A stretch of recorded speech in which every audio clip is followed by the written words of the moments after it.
So the seed boat manufacturers It was Plusik who had that boat. Correct. In the under-23s. We've been fooled by the boat, but they're all on the line. I did see Soltes training in that boat immediately after Plusik's race, but away they go, and it's a good clean start at the head of the C1 fourth men's. up from the bottom in the yellow-topped boat, white cap. There's the poles, both together. That's Zukora and Lacerda. No, it's not. Bourgil and Zukora. With Lacerda in between them. That's in the hat, and the Portuguese top in the boat with the white top and the greyish bottom. On the far side from Ukraine there, Kamilarov also in the mix, and the Hungarian closest to us is Daniel Laxo. Gurgly Nagy from Australia. You can tell just from the name that he's not of Australian origin, and Nagy we've seen racing in the past for a different nation. No, the Aussies will tell you all about Gurgly Nagy because he joined Ascot Canoe Club after he immigrated from Hungary a couple of years ago. And what they tell you from Ascot is that he trains with the K1s and generally whips their asses. Yeah. So he's a potent player. He's been up the sharp end of these races many times, but currently I think it's Daniel Laxo going it alone on the right-hand side of your screen. Nagy coming across to him slightly, but it's a long way across there. A long way to go. So you can see the portage in the background there. It's quite a long run on that grass. It is fake grass, of course. No real grass was harmed in the production of this event. So Laxo, Nagy and Soltes, they will all know each other, I'm sure.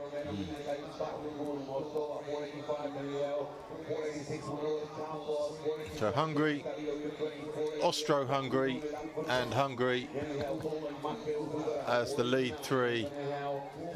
They've got Campos down as the leader. I don't think that's true. I think we'd be a little bit suspicious of these early satellite readings on the race. We'll go with visuals instead.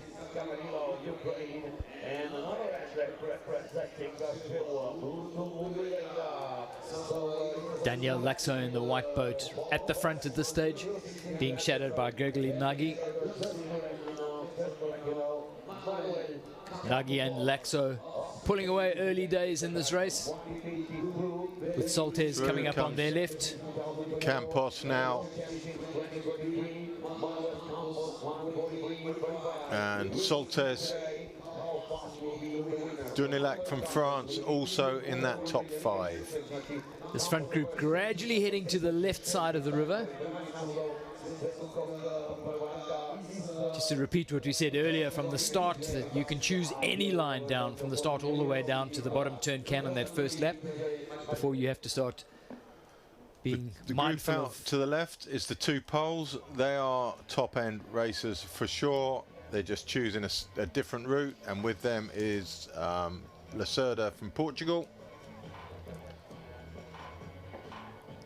It's a slightly less dramatic group than the lead group of five.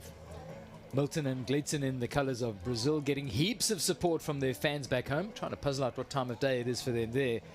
ACC Bahia cheering them on. She lead group of six now. Hungary, Australia, Spain, Hungary, and it's a lead group of 9, isn't it, really? They might be in separate bits of the river, but they're all together. So we've got Dunilac with the stripy arm in the middle of, just to the back of your shot now. Lacerda in the green, white and red vest above him. We've got Hungary from Austro-Hungary from Hungary as they come down the left-hand side here. The white cap, the white shirt, and then the colourful boat. Romero in the yellow boat with a greyish bottom. Oh, yellow and red when you look at it from above. That's confusing, isn't it? But everyone's still in it. All the big names still there.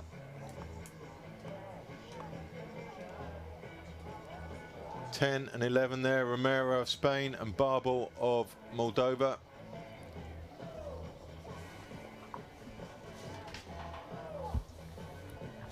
Was it Davidov of Ukraine in the bandana on the far side there, just making contact with the two poles, just getting back on terms with them. Oh, it's all happening. Campos had the back of his boat touched by Dunilac of France. They've managed it reasonably well so far, but across comes the pole. And Campos in all sorts of trouble, but what a great management of that situation he made. The saving grace there was... Oh, so it's still going on with the pole, but Campos, there's a champion right there. Everything happened around him, and he just weaved his way through the whole thing. That was incredible, actually. Loads of stuff could have gone horribly wrong for Campos, and he finds himself in third place after it all happened. Saving grace there during the collision that you had one left paddler, one right paddler, so it minimized the opportunity for paddles getting in the way while the boats collided. It's still dodgem cars up there in the front. You've got the Ukrainian at the back of your shot now, right in the bottom right corner. He's detached from the group. One of the poles has gone there. I think it's Zukora. Bourgil is second place at the moment in the red outfit, red shorts, white hat.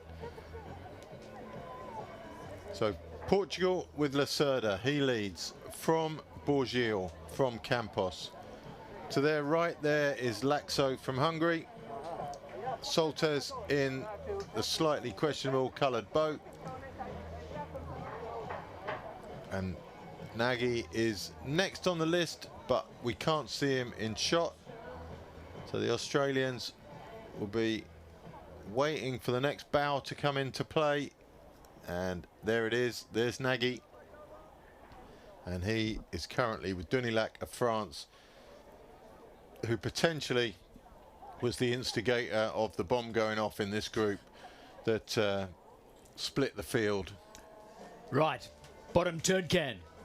And the turning capacity of the sea boat. Let's have a look.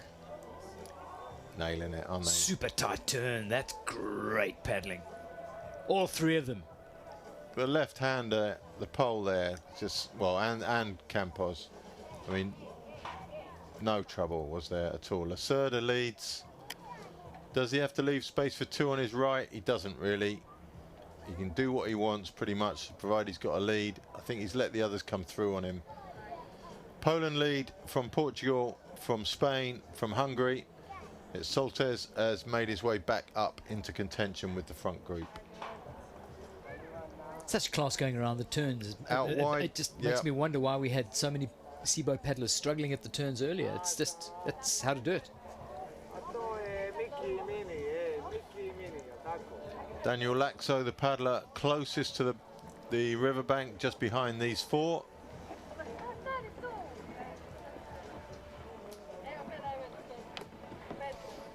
Controversial for Campos, cap facing forward. You don't paddle a seaboat with a cap facing forward, do you? Well, there's two of them in there, aren't there, from Portugal and Spain. Maybe it's, yeah, a local phenomenon. You're right. In the Iberian Peninsula.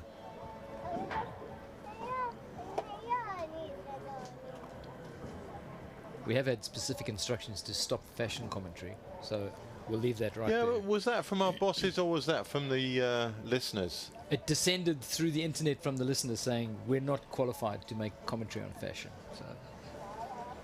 But yeah, we need, in order to take that level of criticism, we have to have respect for the person who sent it in, and I have no idea what their fashion sense is like. Yeah, you did openly concede to socks and Crocs, so I'm afraid that's what scuttled us. You're right, Dave. I'll back off. I would withdraw from public life altogether, actually, if I were you. That's strong, but fair. Strong but fair. Okay, Bourgil, Lacerda, Campos, Soltes, front four, a little gap opening now.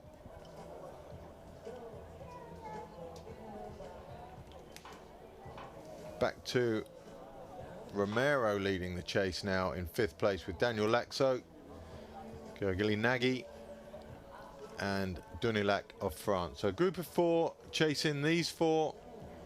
But these four are in prime position at the moment. Group of 5 now chasing these 4. They look a bit muddled back there. There's a lot of changes of direction.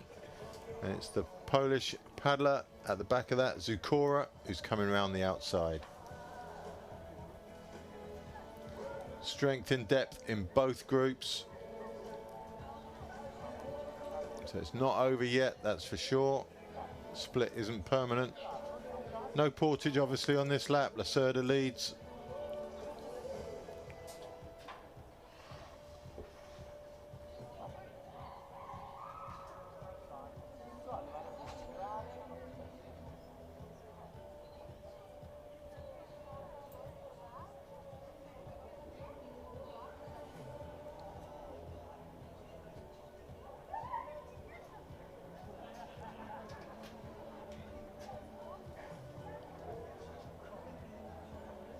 Well, having started the week off with a little bit of rain and some inclement weather, it's a steamy hot day. Temperatures going to the 26, 27 degree mark fairly shortly. Which brings me again, I mean, sorry to keep going back to it, but to my fashion choices. I've turned up in a jumper this morning with no other option before we can get back to the hotel at lunchtime. And the sun is on my right arm coming in through the door, because I've allowed myself, I know you get a view through your 3 fancy windows at your end, but I've got a door at my end. I've opened it and the sun is burning onto my right arm this morning. Lawler's doing his business in the Portaloo with the door open. It's really getting out of control here. So these 4 untroubled at the moment: Lacerda, Bourgil, Soltes and Campos.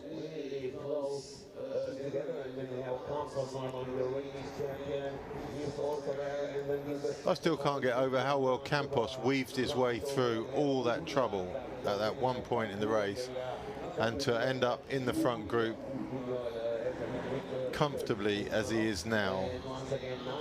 Well, we don't often see big groups of canoes.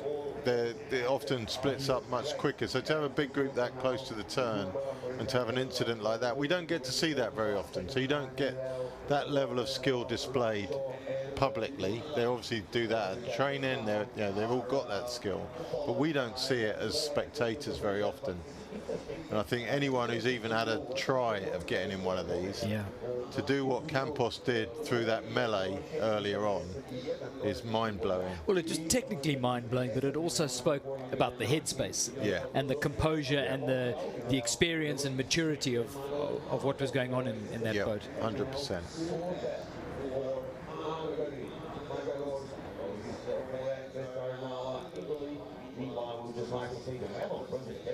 Bourgil leading. Keen to go online from our fans and just get predictions about who's going to win it. Gonzalo is saying Lacerda is definitely going to win it. It's done deal. Lacerda, he was beaten by Campos at the Europeans though, not that long ago. Romero was 3rd there. He's in the 2nd group currently. Soltes right down in 6th there. Quite a long way off the lead, 6 minutes off the lead. So he's having a good day today compared to that.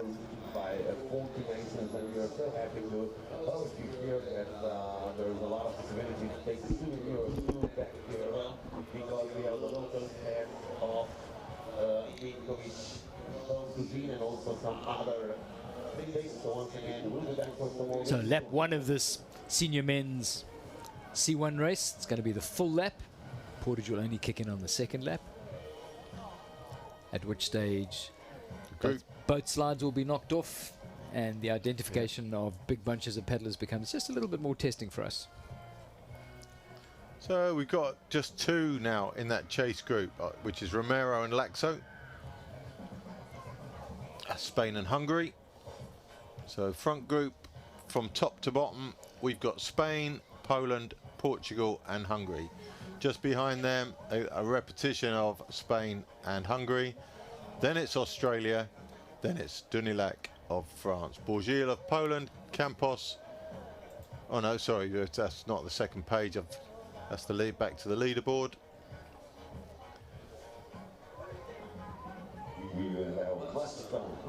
So Bourgil leads. champion comes from Spain. He's very good. The waiting group. And after 40 minutes and 40 seconds normally, we're just waiting for the first lap to finish. And we have 6 laps, so we have 5 laps and 2 laps to go. Bourgil didn't compete in the C1 at the most recent European Championships. There's a difference in line. The two on the right are doing the right thing by staying close, out the flow. The others, Lacerda taking on the pull. He's seen the danger to his right. They're in the flow, and those two on the right side will benefit greatly from their race planning here. I think they'll be joining in very close to this group when they get to the turn. I think the main group may have come across, actually, judging by those waves that they're going through now. Little spurt.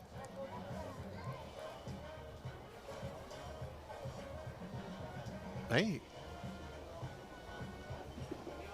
It's all changed. Cutting in early to the boys. So the Zucora and Romero. The 4 were out wide, and now they're in close, and the 2 were in close, and now they're out wide. Where are they going? So they've both made decisions that I'm sure they've got good reason for. And this is the turn that's tricky because the current is most pronounced on the, particularly on the noses. Oh, there, hitting some boys. He's just getting touched on his tail. That was his problem there, I think. Only a light touch, but. Is effectively Lacerda, the top turn can to worry about. The rest are relatively out of play. Lacerda had a plan on that top buoy. He actually did a massive steering stroke and spun his boat round almost on a point. And I think it's Lacerda, whoever's this side. Yeah, that's Lacerda. So he's thought it through. Poland. And is happy to head for a line down the middle of the river on the way down. He's going to have to be careful of the finishing boys. He's going to the right now, I think.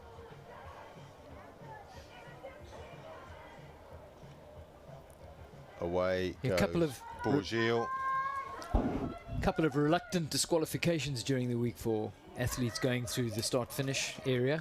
It's allowed only on that first lap, first sprint down from the start. Nagy and Dunilac together still.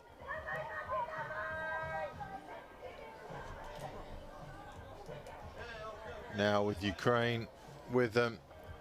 That's Davidov and maybe Barbel of Moldova. But Zucora making a run for that front group. Somebody's off that front group. Is that Bourgil gone back for Zucora? I think he has. He's dropping right back for whatever reason. I think he's gone back to pick his mate up.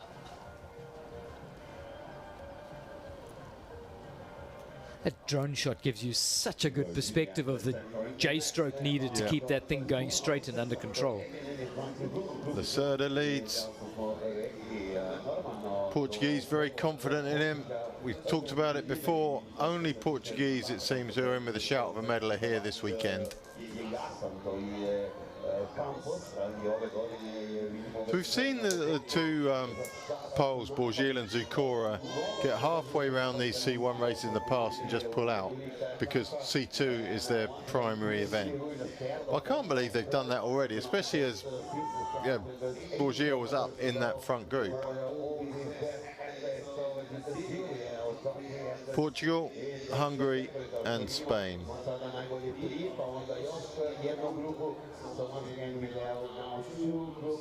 There's the two Poles now together. There's a big roll of the dice. Yeah, they're only, well... Hugely sacrificial, generous decision to actually drop anchor and wait for your buddy and work together to pull yourself back. But it has to work. Is that what it's about? It has to work to justify the decision. Otherwise, it's just a no-brainer. It's just a...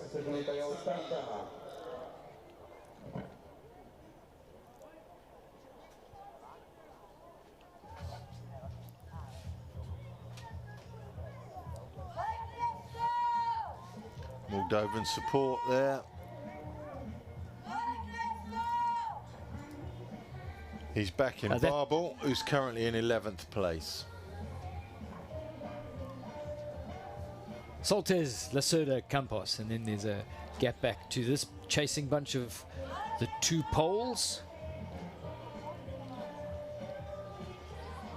Yeah, maybe they just spend hours and days and weeks paddling together. They know what they do. You know, they're not falling behind, are they? They're just out on the side, going along, same speed as the others. And if they are training mates and spend all those hours together, maybe the game plan for the big competition is being able to sit alongside each other, rotate the pool, and, well, they're get left and right-handed, so they never have to swap sides on the changes. They're never put into a discomfort position in terms of the steering. So maybe they know they're super efficient paddling like that. What, a flock of seagulls, Dave? You could have your reference again there.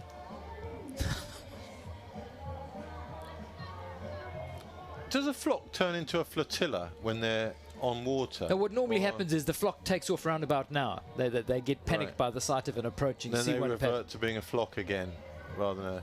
In fact, I think that they're used to it by now. They've had a week of it. There goes one. There we go. We have liftoff.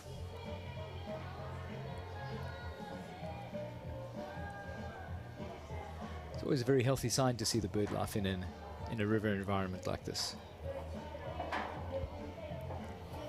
I'm intrigued by what the poles are doing. They're making ground, it must be said, in this grind together. But that, of course, changes when they come back upstream, because you can't sit out wide on the upstream leg. You have to tuck in behind. I think the challenge would be to try and close this deficit by the time they get to the bottom turn can. And then... I think they know their pace, and they're doing their thing completely separately from the rest of this race. Why else would you go back?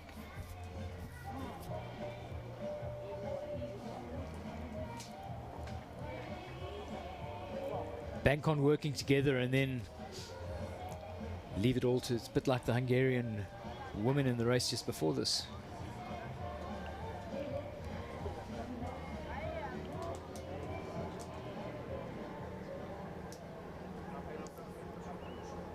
So lap 2, which means, of course, once we've done this bottom turn, we'll be heading into the first of the portages.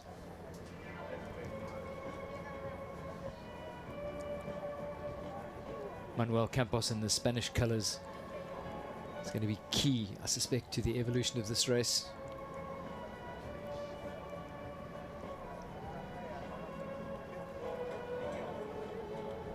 Pace easing just a little bit. Peter Soltes in that very funky metallic design boat, which has already proven its worth at this year's competition. Rui Lacerda, whose fans continue to root for him online. Yeah, they got a strong case to argue, haven't they? He's been very well organised up the front there from the start. It's bad news for the Brazilian fans, with Gleason Jr. Dropping out of the race.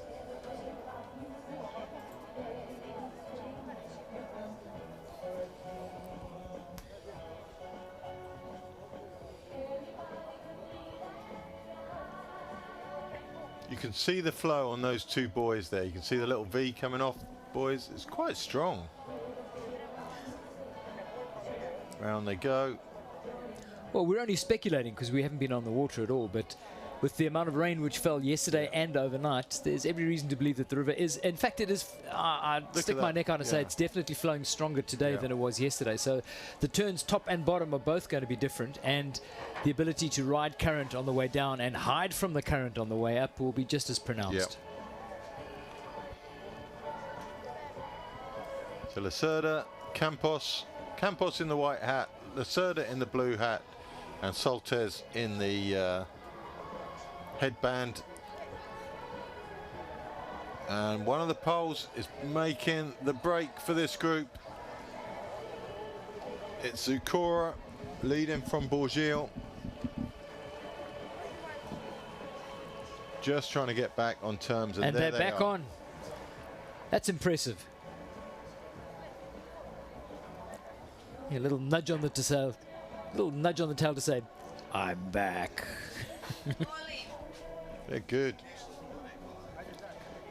Back. Oh no! Oh, we have a swimmer. And there's mates waiting for him straight away. Oh, Definitely a team. we're going to need to hustle a replay on that. No, he's decided not to. And he's at the reedy part of the bank, which means it's going to be so hard. He's also left his paddle He's out left in the his paddle. water. It's deep there. There's nowhere to stand to help empty your boat. Please no motorboats, not when he's at the edge, surely. Oh, after all the hard work of going back and grinding back onto the There was front just bunch. a slight. Did he catch his paddle underneath the other boat? I'm itching to see that replay. I'm sure our team will hustle But a look at the motorboat waves. That, rescue boats do more bloody damage than they solve, don't they?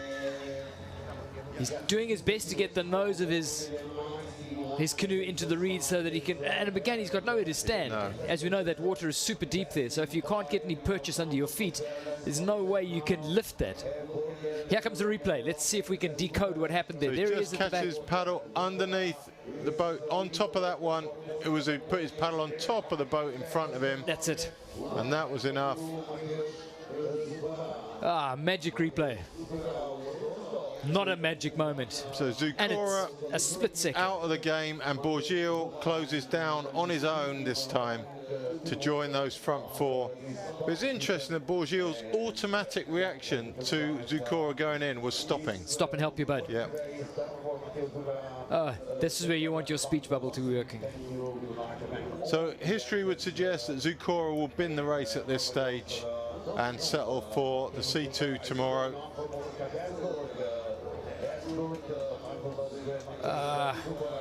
Frustration beyond description. You have to favour those two for a win tomorrow, I think.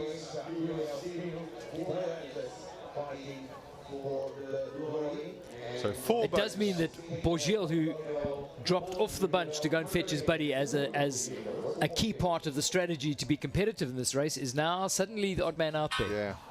Yep.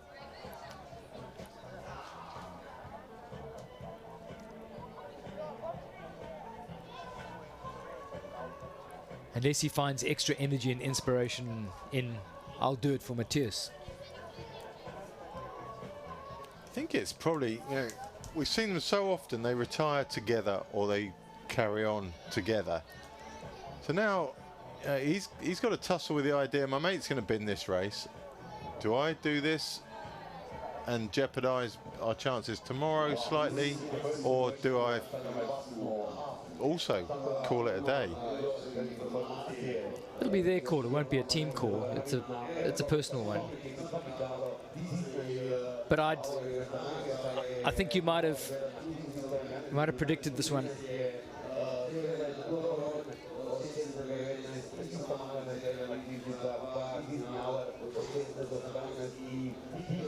So the first portage coming up for the four boats together at the front of this men's C1 race.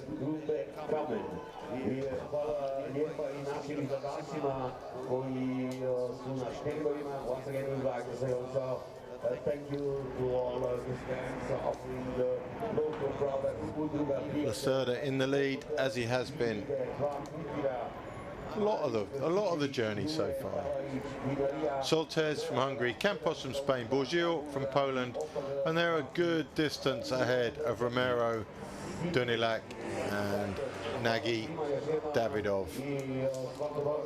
You're looking at 150, 160 meters, the gap between this and the second group.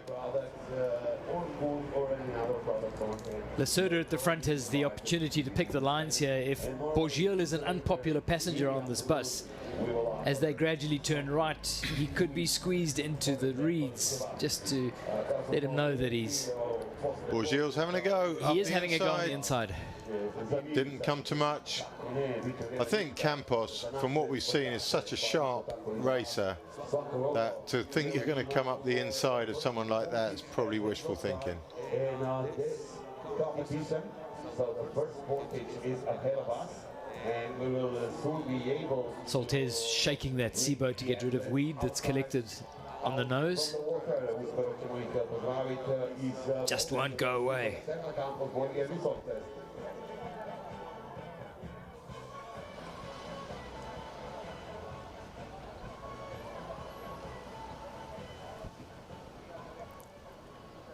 Lacerda casting an eye out to the right just to see where I suspect Bourgil is, having put in that little burst 30 seconds ago.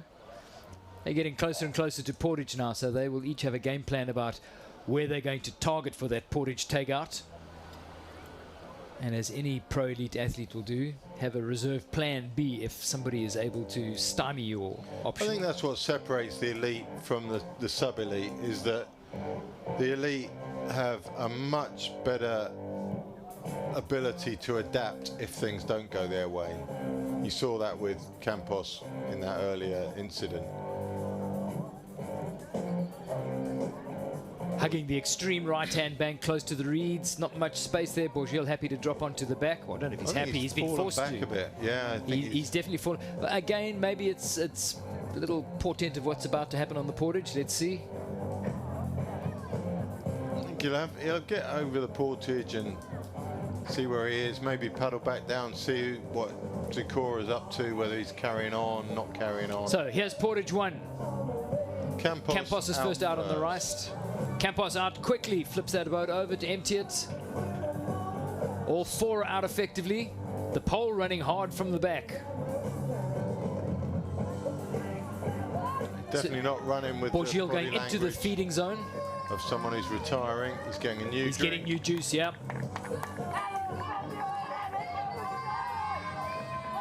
Campos, Lacerda, Bourgil and Soltes, they're all going to get back in together. There doesn't seem to be any hint that this group will split here. All four safely in together. Bourgil comes out of it best.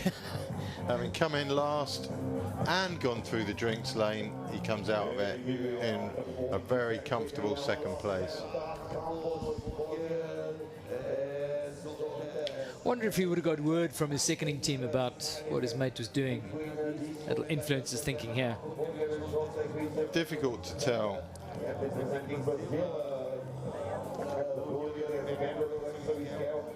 It's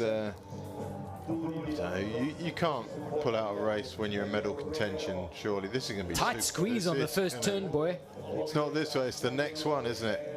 The third one that and we there's can't see there's now. contact between the back boat. Here's the second bunch coming through the Portage. Dunilac, Nagy, Davidov. Oh, and there's still more contact. So that's the boy. That's the troublesome one. You're right. Oh, we got swimmer. Oh, another swimmer at the top turn. We got another swimmer, and it's down to 3. That's a horrible place to swim. Is he going to try and climb in? Kind of going to need your paddle if you're going to climb in. That's surely. a hammer blow for Hungary. How's he going to get his paddle after this? He's doing a great job of a deep water entry there, but as Ivan pointed, there's one little flaw in the plan.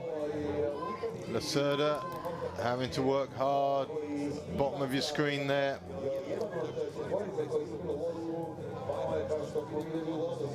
So Soltes for Hungary, his race is run. So Bourgil, probably glad he stuck with it now. It's 3 in, 3 medals. Campos, Bourgil. Let's have a look at a replay of what happened at that top turn. Lacerda. And we've got to zoom in on it as well. The dark boat closest to us just gets stuck on that buoy. The water's pushing him onto the buoy, and he just went over. It was almost simultaneous contact with the boat ahead of him and making contact with the buoy being the dominant one at that stage. Little loss of momentum. Yep. Paddles were out of the water. There was no stabilizing blade underwater. It all stemmed, I think, from the entry into the very first buoy. They were too close to that, and then it's always corrections from there. He's got his paddle, and he's back in the game.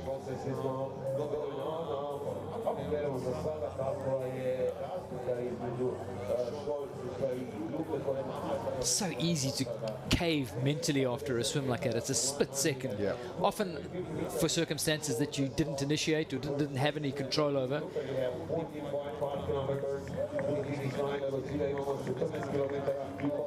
So 2 swimmers from the top 5. It's a very eventful race.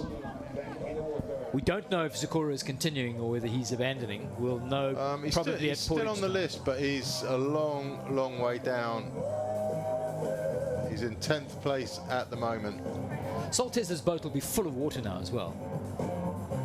Yeah. He did flip it. Yeah. We saw water coming in over the cockpit lips, over the gunnels of that boat as he flipped it back up. So it'll be awash with water.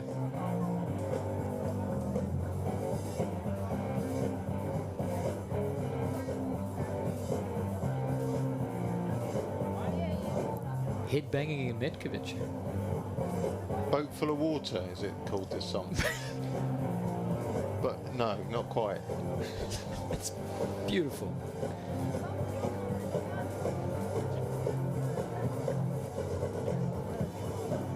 So Lacerda is still, my track's way behind. It's still got Soltez in second place, but we know that's not true. We saw Soltez in that colourful boat, and now the race is kind of processional at best. There is no motivation in that group to do anything but cover distance. We're not even halfway in this race. This is the Interesting hat. coolest hat we've seen all week. Dig it. Thanks, Brazil. I mean, we laugh in the face of the backward cap when you own one of those, don't you? It looks like a soccer ball bladder more than anything else. Pith helmet in beige. It's a good runner. Going past Moldova. Well, look at him go. He's obviously heard us. Good lad.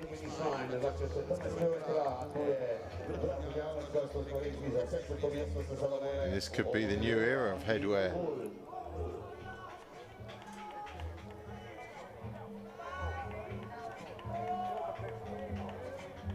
You either love it or hate it. It does make him look like the end of a Vienna.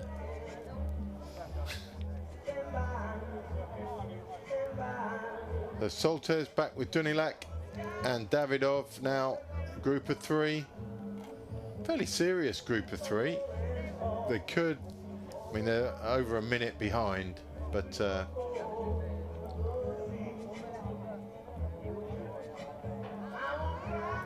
these three currently paddling to match the mood and feel of the Stand By Me that's going on in the background.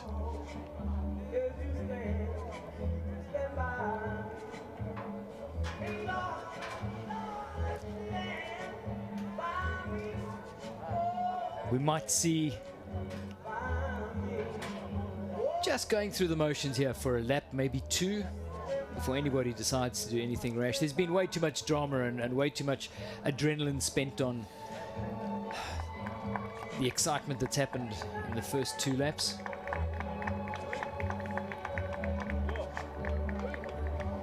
So not the position Soltez thought he'd find himself in. Got decent company there.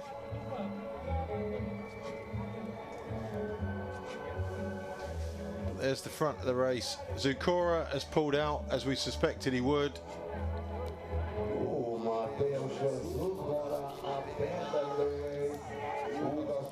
He's going to put all his eggs in the basket for tomorrow for the C2 with the current leader, Matthias Bourgil. Be hoping for just a little bit better luck in that one.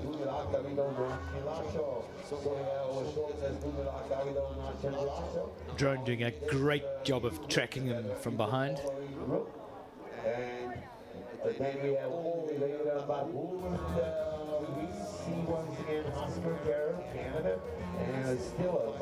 There's a look at that J-stroke. Forward speed, directional control.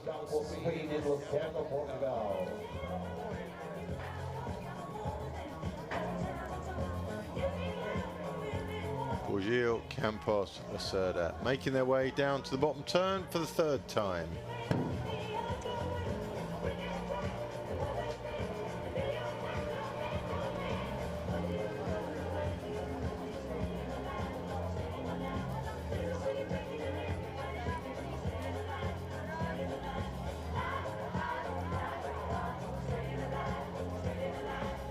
This is when you put on your white bell-bottom pants and start doing the John Travolta bit, isn't it? No, can the listeners hear this? I hope so. The music bit, because otherwise we're talking complete gobbledygook. I'm not sure what I can hear, whether it's live on site or through my headphones or But we have definitely got the Bee Gees in our ear currently. And there's a very disturbing twitch in your leg there, Lawler, as the Bee Gees kicked in. Oh, yes.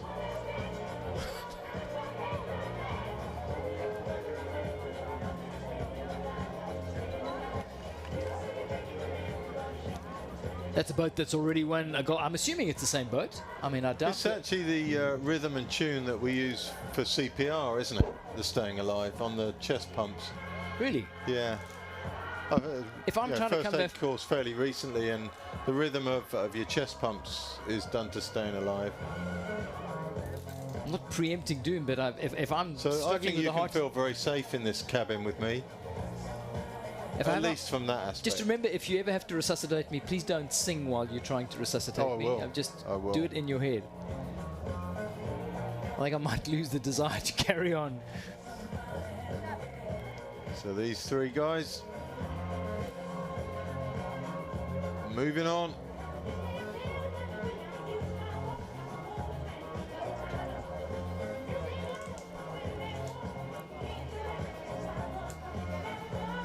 So Manuel Campos in the forward-facing white cap, leading the group of three on lap 3, halfway point of the race.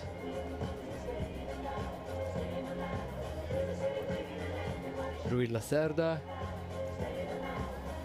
of Portugal, Matthias Bourgil in the red and white of Poland. Very much has the feel of a journey, this one.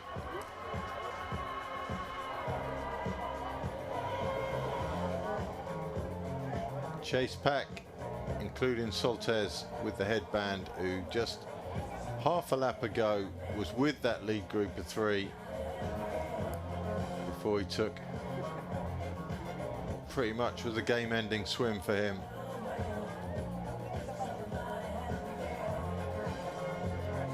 So current order: Lacerda, Campos, Bourgil, Dunilac in 4th, Soltesz 5th, Davidov 6th. Nagy from Australia 7th, Laxo from Hungary 8th, Oliveira from Brazil in 9th, Barbel from Moldova 10, Kamilarov from Ukraine in 11, and Haskirkera from Canada in 12th position. Considerable, he's still on his second lap, so he's got a long day ahead of him as Lacerda takes the others up the riverbank for a close look at the local wildlife. A botanical tour of Croatia for Bourgil there.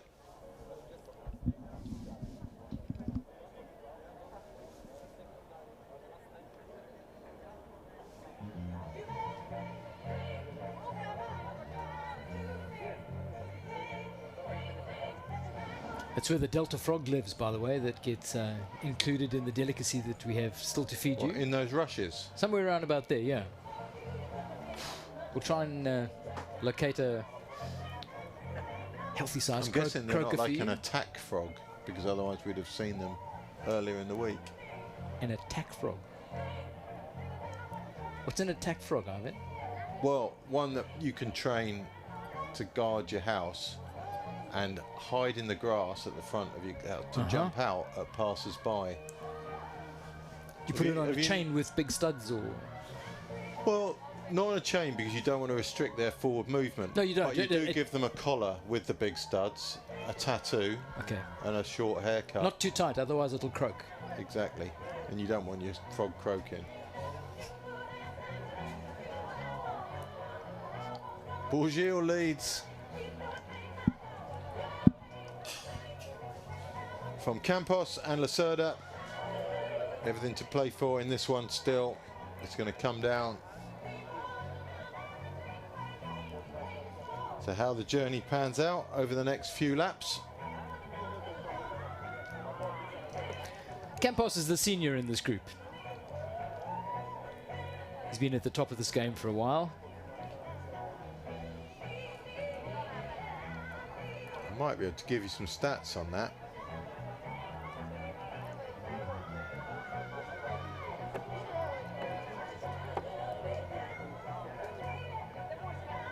You're allowed to delve into things like age for the men without getting into too much trouble. He must be late 30s.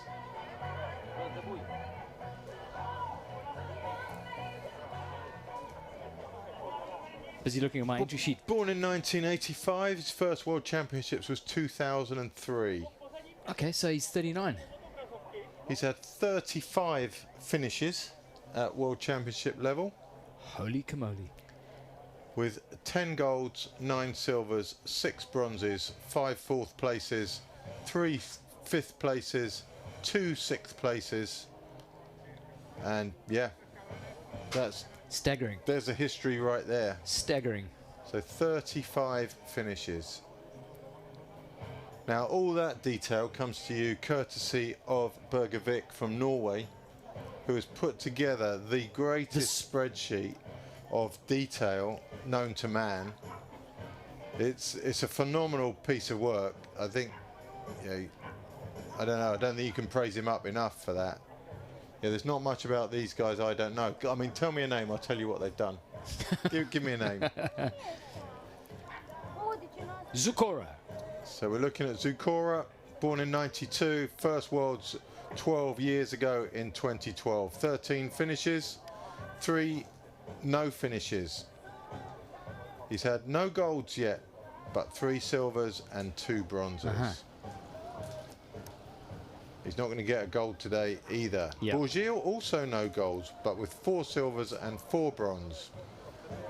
So Bourgil in with a chance of his first gold medal here today. And Lacerda, let's go for it. Born in 1991, first World Championships 2009.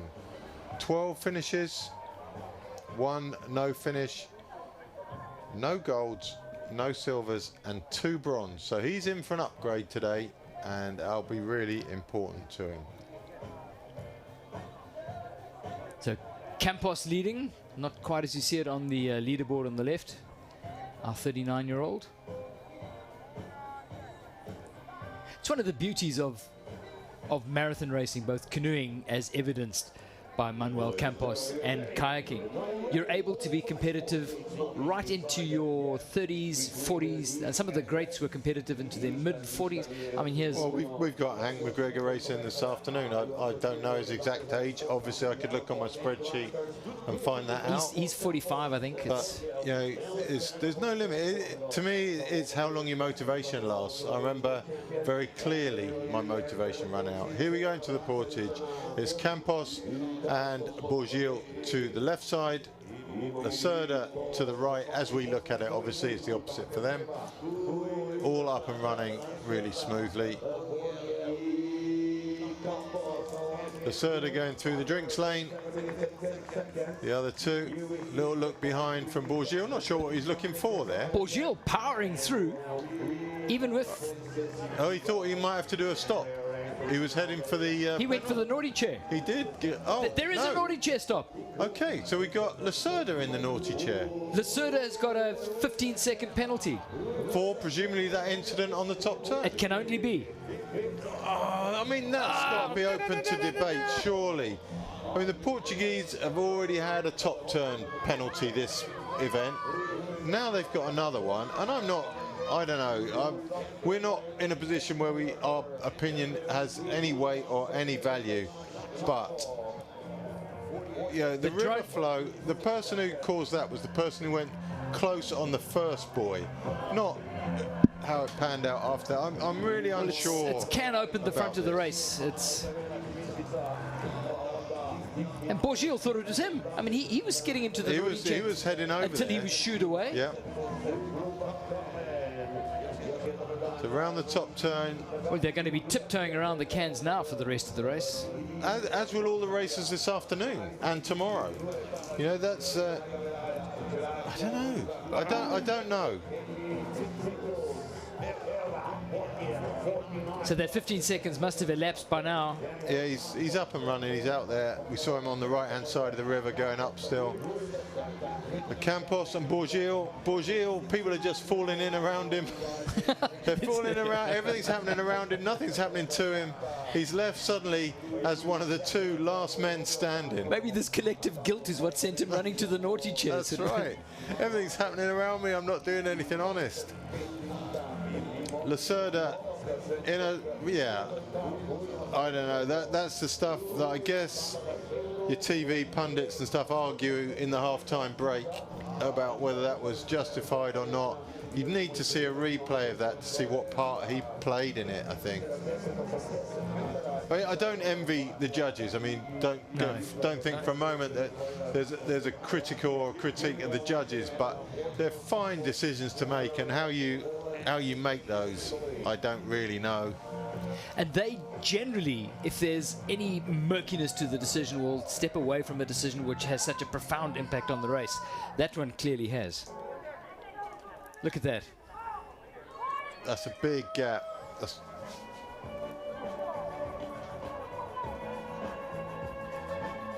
So it's 100 meters, the gap. Yeah. So that's more than 15 seconds for sure. That's kind of, you're looking at probably 25 seconds.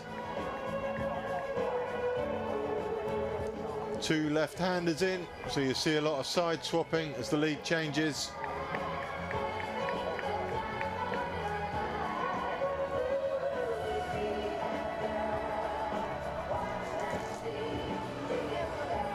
So zooming back to the discussion about being successful well into your late 30s and 40s, and it's not as if you raised the Hank example. There's a history of that going right the way back to the competitive days of the sport. Oh, you got Romalo. Busto was competitive into his 40s. Yeah.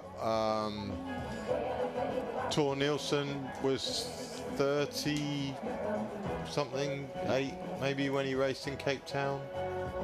Can't remember the exact age, but I remember thinking at the time he was old because I was slightly younger, and that's how you look You're at people. old.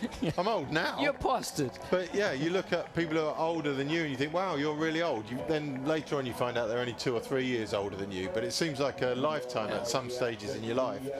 And so yeah, it is, you know, you got Romalo is, you know, he's turned 20 now for sure. So, you know, there are older people out here, and that's, you know, sport evolved. As this sport's evolved, it just says that you can make a living out of it. You can make it fit in with the rest of your life. Whereas in the past, I don't think that was possible.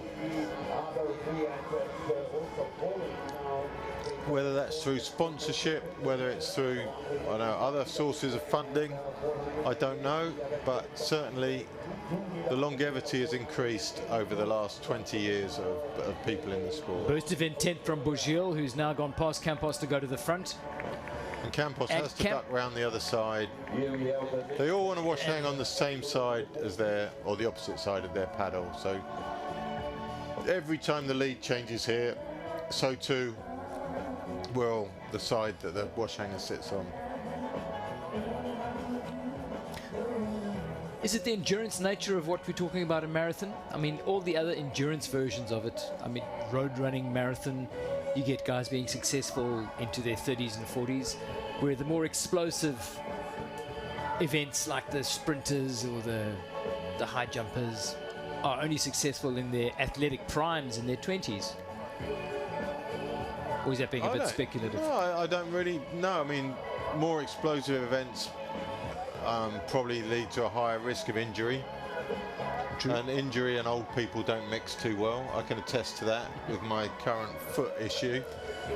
And, you know, it's just maybe that, you know, canoeing, kayaking, it is a soft sport. You're working in water, there's no impact.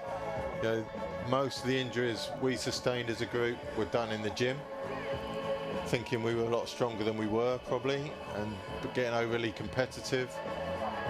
I think things like physio cover, stretching, you know, preemptive work now has evolved way beyond what we had ages ago. our warm-up used to be swing our arms a couple of times, shrug our shoulders and crack on with it, you know. But now you see people, you know, it's all foam rollers and rubber bands and stretching programs and yoga mats and all that stuff. And I've seen paddlers get onto exercise bikes before they race to get their heart rate up. yeah, just to get the system running. So yeah, I think there's a lot more science in the repair and maintenance side now than there ever used to be. Probably because there is an expectation that you can go on for longer. In the old days, you were kind of disposable because you were going to be gone in a couple of years anyway. So I think, yeah, they're not treated as much now as disposable assets. There's a longevity. If you've invested in someone enough to get them good, you're going to keep them good for as long as you can. Campos and Bourgil parting the flock of seabirds.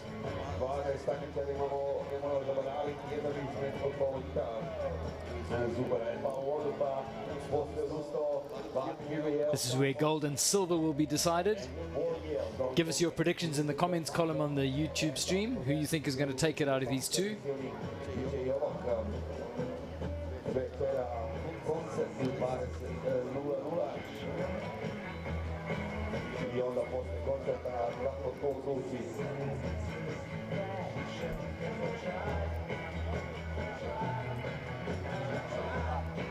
Campos is C2 winner, of course, with Diego Romero. So he will be looking to repeat that, ideally, if he can. And there's Lacerda, all on his own.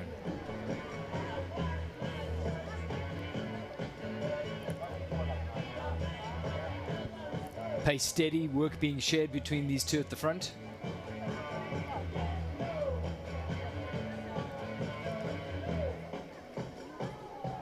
And the walls of this town on which the highway is built that you can see in the background reflect some of the history of this area, which stretches right back into the Roman times. This was a agricultural and trade center. The Romans cottoned on to the fact, so they zoomed in here and developed it. And an awful lot of the history in the churches and the walls and the cobbled walkways that you go through the old town here, it takes you right the way back to Roman times. It's a fascinating place to come and visit. Brilliant history, isn't it? Filled with stories of people taking stuff that was better than what they already had. Yeah. And that's how history is, isn't it? Oh, look at that. That looks nice. We'll have that. I'll just arrive with a sharp sword and colonize you. We took over most of the world with a flag. Because if you turned up at a country without a flag, that didn't count. You could have it. That's how it worked. I think you're being very benevolent to your colonizers. There was a flag and a cannon, I think, which did the trick. But I think the flag gave you the authority to use the cannon. Oh, and there was normally a uniform with shiny braid and lots of medals and that's it. A letter from the king at some stage who said, I'm quite entitled to this. So. It fooled people for years. So the march goes on at the front, 1 and 2, Bourgil and Campos.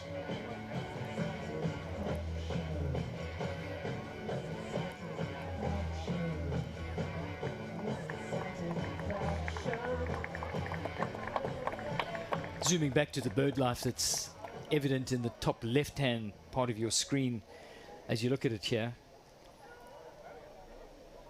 And a discussion we had earlier about how important it is to maintain it. There's a conference that's going on at the same time in Metkovic called DEC, which is about developing environmental circular knowledge. So everybody who's invested in the environmental well-being of river deltas and river ecosystems, like this one on the Narefa. I was struggling with the acronym. It's taken me this long to work it out, but it does say. No, I've learned to leave spelling and numbers away from you, Ivan. So. Lacerda on his own. He's closing the gap slightly. He's down to about 80 meters. That might be because he's going upstream instead of downstream. The time frame might be the same, but Lacerda hasn't given up the chase. He's a long, long way ahead of Dunilac, Soltes and Davidov, who are falling back there. That's them in shot there, and they are out of the picture. And you can kind of tell that. Look at it. It's kind of soft in that group now.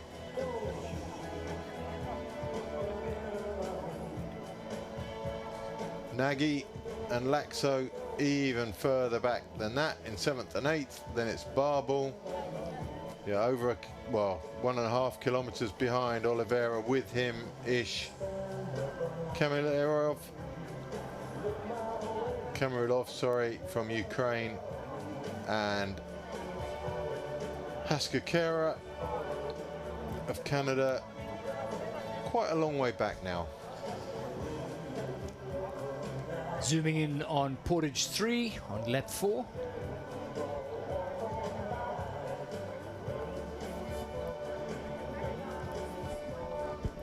His headphones are feeling pretty tight today, Dave.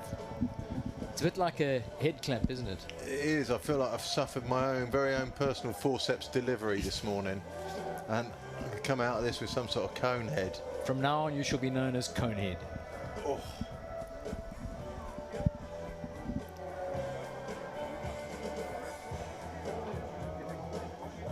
Campos casting an eye over to Bourgil. And as these races so often develop into, these two are going to have to make peace with the fact that they are partners in crime at this stage as they while away the miles.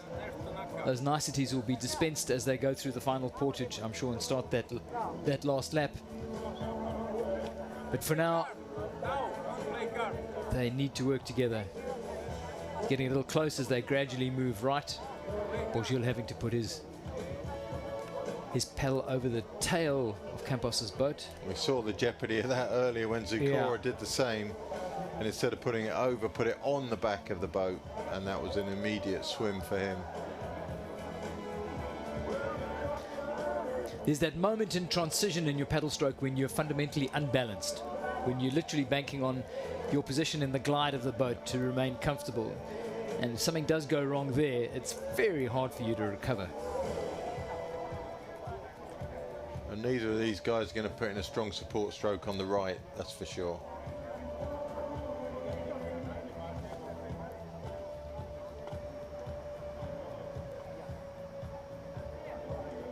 We got anything coming in on the feed, Dave?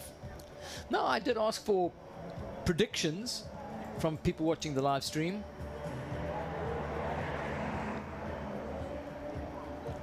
Little look back over his shoulder I'm getting, from Campos there. If I have to do a quick poll, it would be Campos to win, based on. But I think that's mainly because our Spanish friends are very quick on the keyboard here.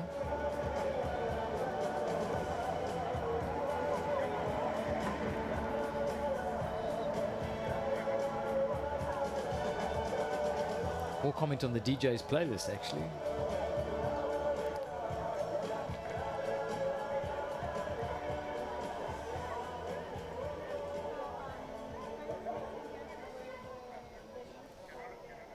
Campos on the left, Bourgil on the right.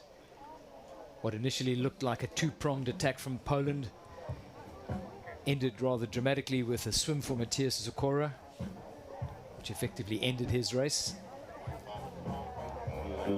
Weed sticking out from underneath the nose of the Pole's boat. He's bouncing it to get rid of that weed. All done, and they're coming into the portage on lap 4. Slowly closing in on the sharp end of the race. When you introduce a newcomer to seaboat paddling, is there an automatic assumption about which side of the boat you're going to paddle in based on whether you're a right-hander or a left-hander, or is that just something you have to work through? I've never introduced anyone to it.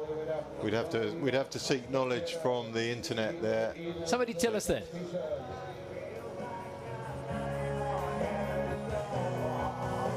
Gergely Nagely. Jordan will try and get you an update on where Gergely is. I'm sure Ivan will be able to have a look on TrackTrack and see where Gergely is doing. Gergely is now known as Gary down in Australia since his emigration from Hungary to Australia.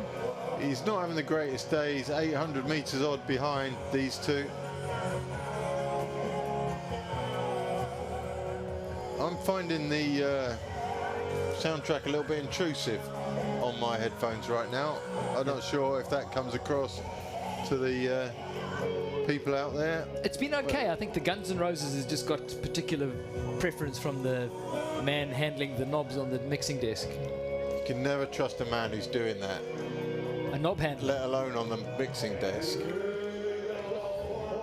Here So we the go. portage, here we go. Can't see any real drama occurring here.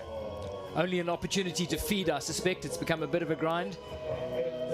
Bourgil goes into the feeding zone. Neatly done. As Ivan was saying earlier, the trick now is a bit of coaching, a bit of moral support, some cold water on the back of the neck, and you exit. Lacerda, he's doing okay. He's down to 65 meters behind, but I think he's going to have more urgency. Oh, my See, and that's a word. great put in from Bourgil, keeping the boat speed up almost seamlessly from That the was portage. pretty cool, wasn't it? And look what it's done. It's been fascinating to watch them practice that portage, and if you've got enough puff to run it and put that boat in, and if you've got the skill to be able to put in a K1, to be able to put 1 foot in just ahead of where your pump pipe is and not fall into the water and keep the boat going, it is a huge asset. Now this is an example of the non-high speed entry at the end of the portage, but He's got a bottle of water hanging from his mouth. I can't see how he can drink that without letting go of his paddle. Been a lot more cautious on the journey around the turn. or risk dropping it into the water, Yeah. which will be all bad. Even though they were cautious on the entry to that turn, they're still, that top turn buoy is really difficult.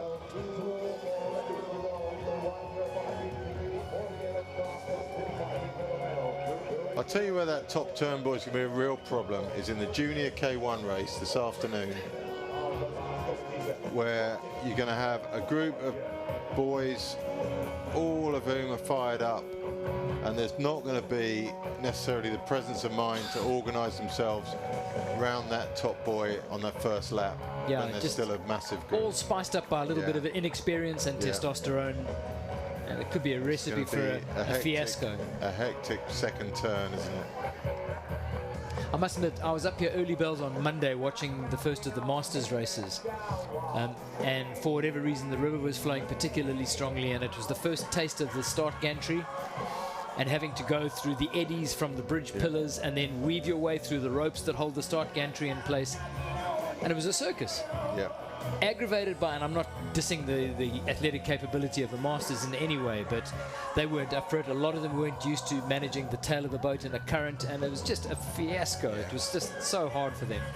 Swimmers galore, resetting of starts, delays in starts. So maybe that bag has a straw that goes to the bottom of it? I haven't seen a system like that before. He's gripping it in his teeth. Yeah.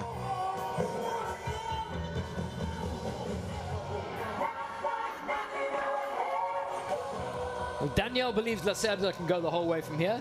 Thanks for your support, Danielle. Keep it coming.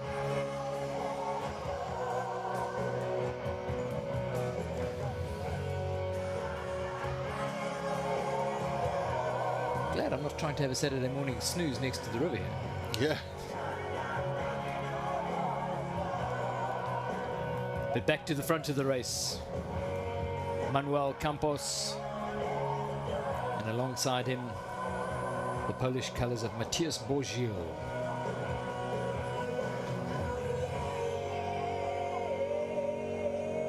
So Bourgil either comes out today with his first gold medal or his 5th silver medal at World Championship level. And the Campos tally as we stand right now for Campos, gold is... He's already in double figures. He could go to 11 today. It's 10, yeah. He's got more gold medals. Oh no, he hasn't, not quite. I was going to say he's got more gold medals than the rest of the field. Bourgil goes to take the put pull, together. so you might see the reorganization from Campos to tuck around onto the right-hand side, just with a little... Actually elegantly done in the end.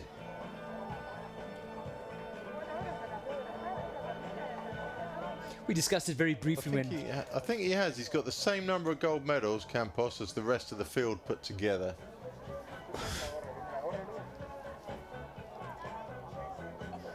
That was only elementary maths, but that's my strong point. Yeah, the good thing is you managed with all the fingers. If it had gone beyond all the fingers you had available, Then it would have you're got in trouble. tricky. So. We touched on this conversation very briefly about the impact that a personality of somebody like Van der Kisley might have had in that women's race. And you find yourself racing up against somebody like Manuel Campos, who's also one of the defining athletes in this discipline, in this generation. I remember seeing a great interview with a youngster on the ATP tour saying, all you ever dream of is the opportunity to play Rafa Nadal or Roger Federer. But when that moment finally arrives and you step onto a Wimbledon grass court with Roger Federer, who's laughing and joking with his seconds, he just says you feel totally and utterly inept, incompetent and unable to step up to the occasion. And I understand that. Yeah. Lacerda on his own, as he will be for the rest of the day. Give you a quick split.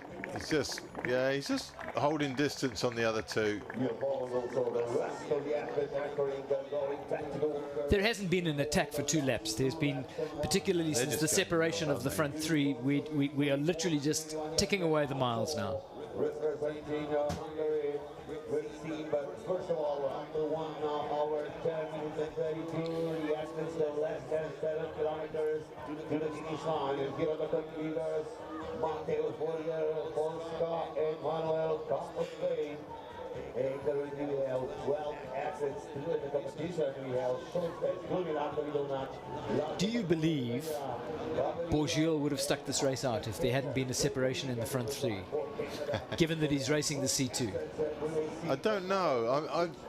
When you look at, if you go back to that spreadsheet, The DNFs. Bourgil's only had 1 DNF, whereas Zucora's had 3. So Zucora seems to be the one who pulls the plug slightly more frequently. He's had 4 now. So, yeah, maybe he's the one, maybe not quite so strong in the C1, but is a good partner for the C2. So maybe, yeah, they reserve him more than they do with Bourgil.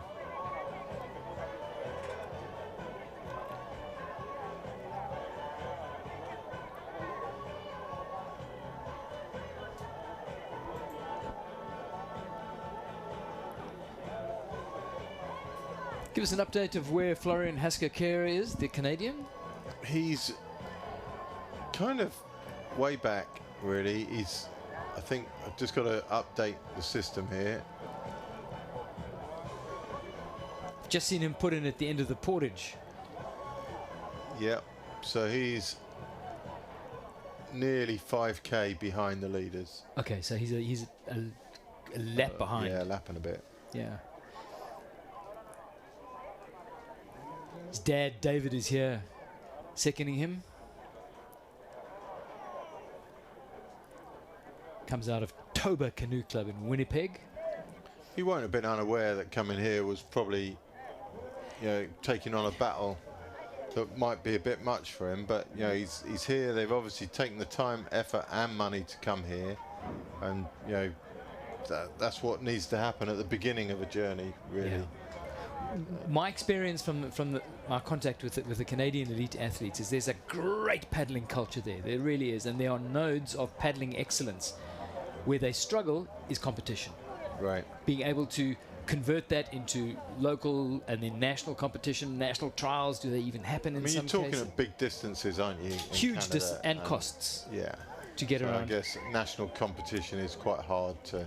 I mean, we were talking about paddlers up in Nova Scotia. It's non-est in winter. You can't do it unless you've got simulated indoor training facilities. Lacerda on his own. And a lot of the club culture there is built around teamboat events, rather than. Yeah, they have the war canoe culture, don't they, in the background, and then. Yeah, I mean they do things like. You do think though, they've got a funded system. They've had sprinters at the top end, male and female in canoe. Yeah, you go back to. My era, we had Larry Kane back then, who was Olympic medalist and serial world medalist. You got the women, Vincent Lepont and that whole gang. They just won the Olympic 200 meters. They must have some people who can't quite get into those sprint teams, who could have an outlet for all their training, for all the time they've spent at the sport, an outlet other than local competition. They could come here. I don't know who has to reach out to them to do that, to make that a viable option, or to put it in their frame of reference for an option when they don't make the sprint teams. We do the same with our para-canoe guys. There are people who don't make the sprint team, so why not have another outlet for all the work you've put in? Why not seek a different reward? And it does seem, it confuses me. This is the same skill set as the sprinting. It's making a boat move along on flat water.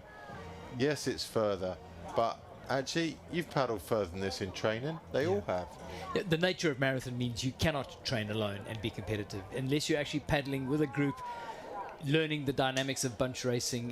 You're going into events and pacing and the things that unfold in front of you. Training on your own for marathons is going to give you half the weapons. Yeah, especially if you're in a kayak. But you look at a canoe race like this, it divides up. You could be an individual time trialer on this and you could come somewhere. There's the gap between Lacerda and the two leaders in shot now. It's opened up considerably on this lap from about, well, it's doubled really, from 60 meters to 120 meters. So Lacerda giving up the chase. Bourgil looking at his watch, checking on the pacing. They're both wearing pacing watches. Bourgil very interested in either might even have a heart rate monitor on there just to see how he's feeling.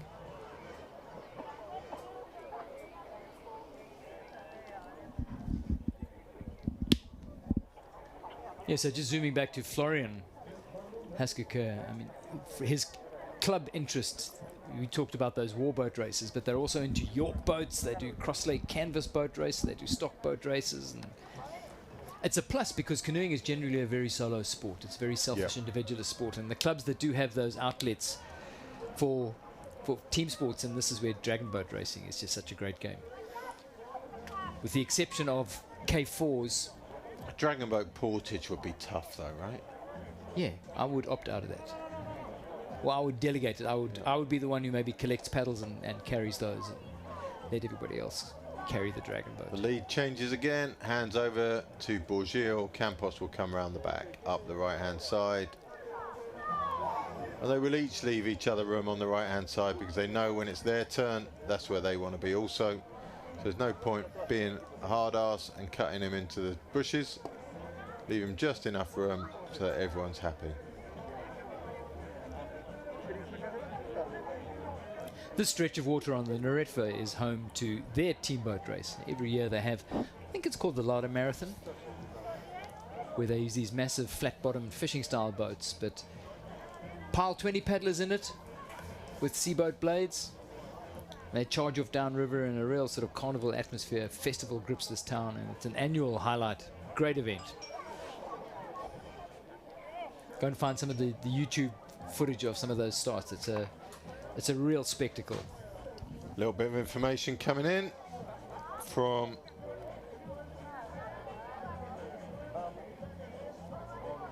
two new penalties on the finish line. I'm not sure who they've been given to yet.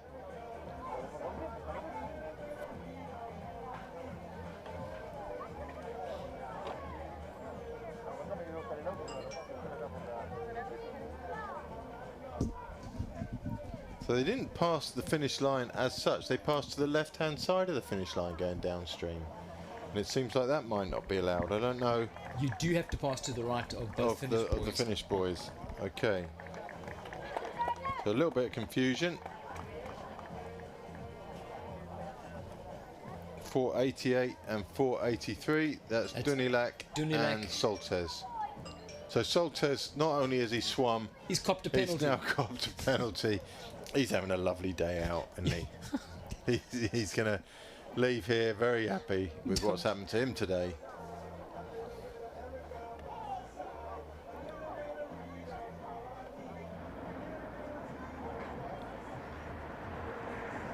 Bourgil bouncing more weed off the nose of his C1.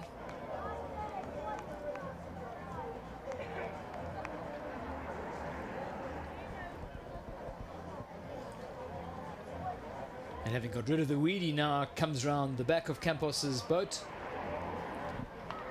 as they get closer to the portage on lap 5.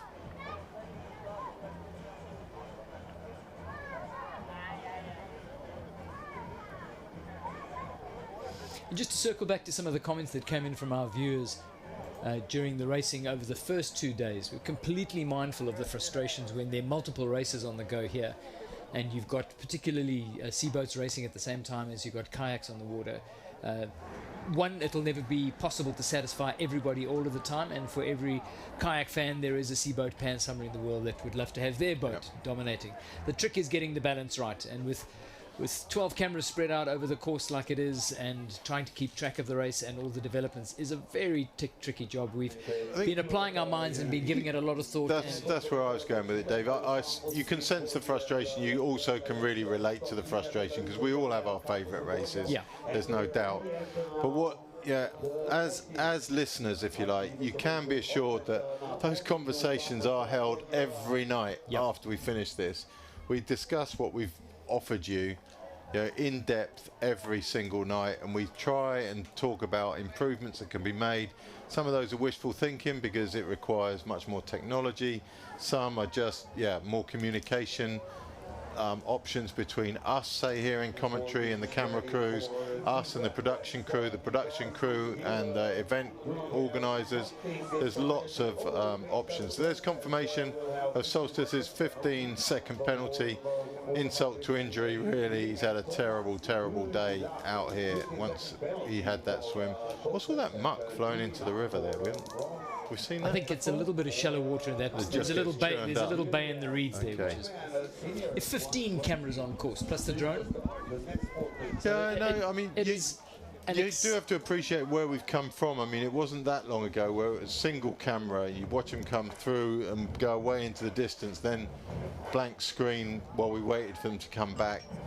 A lot of effort has gone in, and it's just that each time we come, it's a different camera crew. Oh!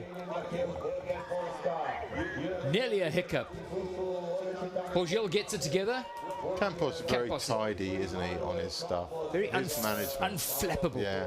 I think if you've done 30 odd races before, you've probably seen it all. It's could be an opportunity for a break here, because the pole is running this portage hard. Down goes the C1. It's a quick speed put in, so it's putting all the pressure on the legend Manuel Campos. Zucora in the background is actually not that far off. He's halfway down the portage as the two leaders get away, but it's the pole who's away clear. He's got a full lap and a half lap to go. I think Campos is so strong that I don't think there's any motivation really there. I mean, coming back to the production and stuff, the split screen I think is a great idea. I think then we'd really struggle. We cannot split commentary. We'd really struggle as to which to commentate on, and would quite rightly I think get accused of bias, because we would favour one race over another. You can't help yourself really. So the split screen's good if we were informed which one to commentate on, and the other one can just be in silence by the side. So if you're not interested in the one we're talking about, you've still got a view on the other one. But there's so much good work goes on here. All the track stuff. Marcus in the science van, if you like, has done such a good job with this. Stefan has driven the extra cameras, the extra coverage. We're not blind to the weak spots. Don't underestimate what you're seeing here, with 15 cameras scattered around the course, all with long distance lenses sitting out in the heat of the day here. The fact that you're looking at great images like this doesn't happen by accident. There is a top class team that is in place, from the team that is huddled in the OB van that's putting this production together. There's a team that rolls out the infrastructure by radio and by cable to get all 15 cameras connected. It is a colossal undertaking. So what we're enjoying from these images, these drone images, which everybody says has revolutionized the way you can enjoy marathon coverage, That's all part of a massive infrastructure that gets rolled into town just for this event, just in time for the event. And yes, we learn as we go along and we get progressively better, and I think we're doing that. But thank you for your comments. Every day that you send in those comments, we take stock of them and we process them overnight and do what we can. We do appreciate the comments.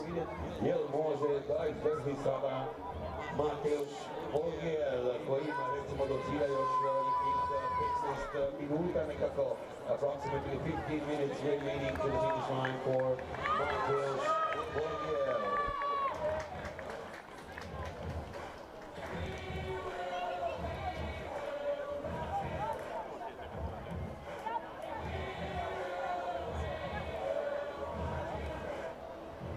So Borgiel pushing away alone at the front of the race, putting some water between himself and Manuel Campos. Well, I'd said Campos were closing down, no problem. Well, you did say that. I was wrong, Yep. Dave.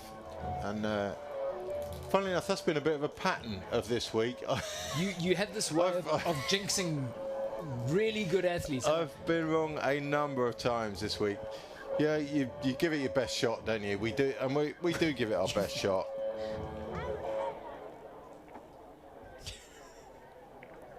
But we come up short, don't we? A lot of the team managers listen to our feed. What you got to remember out there in listener land is that we mean well. But this is a break that's going to stick by the look of it. You rarely, if ever, see C1s come back from a distance behind. So this is Borgiel's day. It looks like it's going to be his first gold of his career. And I'd say that would be, he's raced 17 times, never yet come up with a gold medal. And this could be the one. Be a massive goal to take Campos in a race where we thought he would be completely justified after Zokora took the swim and it got erased when they were clearly working together as a tag team, to have thrown in the towel and back to the K2, the C2. Yeah. Says a lot about the headspace and the tenacity of the pole. And if the reward is going to be a golden one, it's a great motivation not only for himself but for any athlete about how to deal with adversity and get yourself back into the contest. Yeah, and like we said earlier in the week, it's hard to keep a good pole down.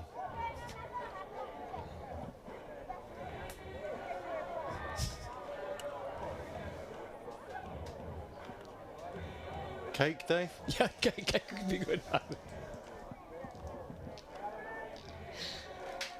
I haven't had a lot of cake, so you don't have to speak for a while. We will see. Borgiel has now 20 seconds. Look at Campos. So final lap of the senior men's C1 race. Celebrity, happy birthday to you, Dave, from Carolyn Cooper. Oh, Carolyn. Miss you, Carolyn. We all miss Carolyn here. One of the stalwarts of marathon canoeing, loved by so many of the athletes for her quality photos and her generosity with handing them out as well. Superb lady, always entertaining, always entertaining. Little hub of positive energy, good to have around.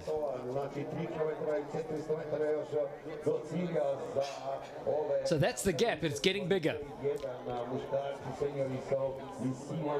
And a similar sort of gap back to Lacerda in third place. Gold, silver and bronze in shot there.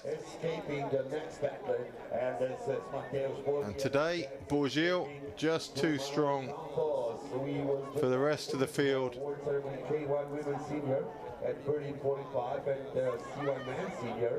And maybe when he does get his chance to chat to Stefan in the post-race interview, he'll say, I did this for Mateusz. Well, he certainly had a team mentality, didn't he? And they had a game plan built around working together. He dropped back to his mate, and as soon as Zokora fell in, Borgiel's immediate reaction was to stop. And he stopped. I don't know if they exchanged words there, but he stopped for a good 5-6 seconds and then paddled off. And it takes 2 seconds to assess the reality of the situation and whether it's futile to try and help. Similar with Saskia Hockley and that unfortunate swim at the takeout in the women's under-23 K1 race. Her immediate reaction when she saw the Italian women swimming was to look over and reassess and see what's happened, and is there any point in stopping your race, and there wasn't. There's the distances. 100 meters, 200 meters. Cavernous. And then, they're huge gaps now. It's the nature of the beast with seaboat racing. You often find that once the decisive moves have happened, it then tends to open out into a very drawn-out procession of seaboats. They're unlikely to make mistakes now, so they literally are playing out the balance of the script. Yep.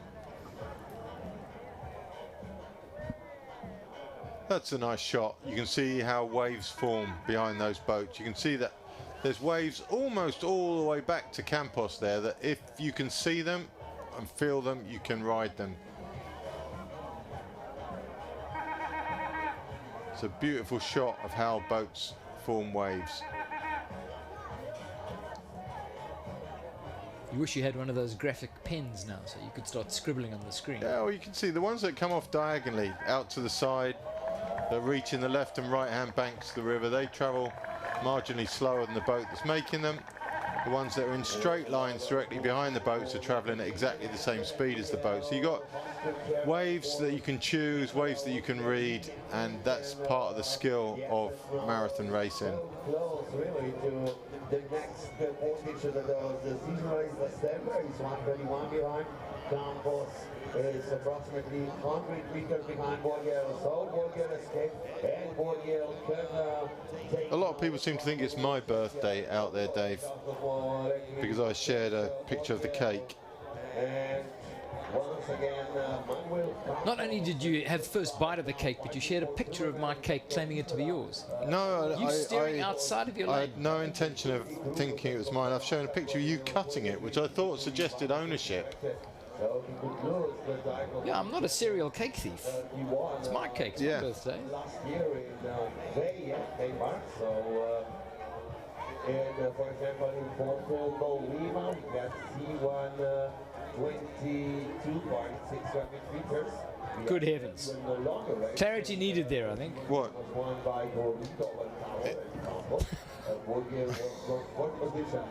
I do look like a sort of Jack the Ripper with my cake. You do look some sort of serial killer. I'm much happier than the photo actually presents. So.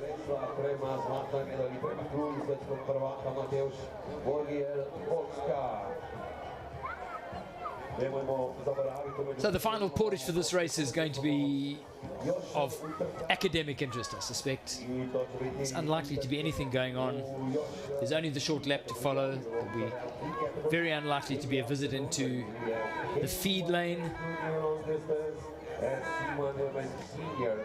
It's a good view upriver of how the paddlers see the Neretva as they are on the return leg of that long lap. Is a gradual right-hand bend, so your marker is the big tree you'll see on the top left, and then you'll see the silos, and then once you've made that turn, the bridge comes into sight, and then the portage takeout. Peter Soltes in that boat that's already taken its occupant to the top step of the podium this week. Borghiel now with 100 meters over Campos. Takes you another minute and a half back to Lacerda in third. And then a long, long way back to Soltes in fourth. I mean, they're significant gaps, aren't they? They absolutely cannot. 1.5k behind. It's and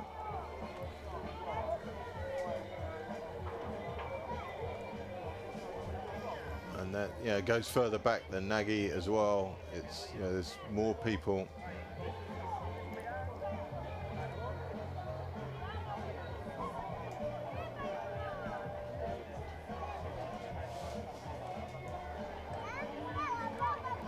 We mentioned the same thing during the women's race. Whether you like it or not, your tactics are molded by fatigue. Everybody's tired. I mean, there are no robots at play here. Everybody is now going to feel the effects of an hour 30, an hour 40 on the water. So your capacity to be explosive and stage intervals definitely gets diminished by it. He luckily doesn't have to do that right now. He just needs to keep the show on the road, and that gold medal will be heading for his trophy cabinet. I think you'll have time for a little wave and a smile on the portage too. Yeah, the nice thing about the setup here in Metkovic is that as you take out for the portage and you look up the ramp, you look straight up at the big screen. So you get this great shot of yourself. So what invariably happens is at the start of the portage, they will then readjust the cap if it's not sitting on straight, or throw in a quick smile or a wave. So that's purely and simply because they're seeing themselves on the big screen. It is tactically a very useful tool, because if you want to get a read on what is happening behind you and how much of a gap you've got, you can do that by just looking up at the big screen.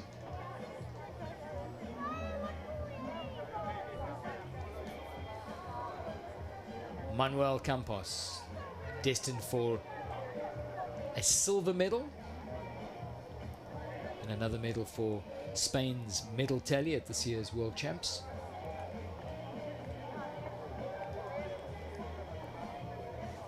Once again, meanwhile, we're waiting for the athletes to cross the finish line. Borghill will try to get the crown of the world champion.